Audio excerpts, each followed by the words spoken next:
Guys, it's Aaron from How To's by Bros. In this video, I'm going to show you how to do a backflip on a bed without being scared. So, first of all, what you're going to do a backflip without being scared on a bed, with how to do a backflip on a bed without being scared, is you're going to start off going sideways and then keep going more and more vertical until you're doing like a back handspring. So start off sideways like that, and then until you're doing a back handspring.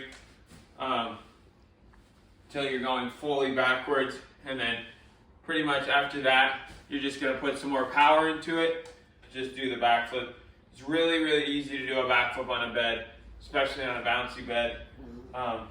So what you're going to do the actual backflip, to get the power for the actual backflip, is you're going to have your arms up, swing your arms, bend your knees at a 90-degree angle, or a 45-degree angle,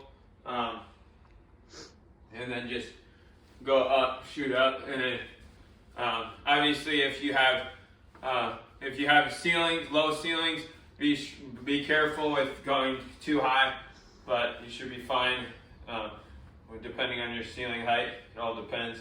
But so go down, up, throw your arms up, don't throw your head back, look straight, tuck, and slide your landing. So just should look something like this.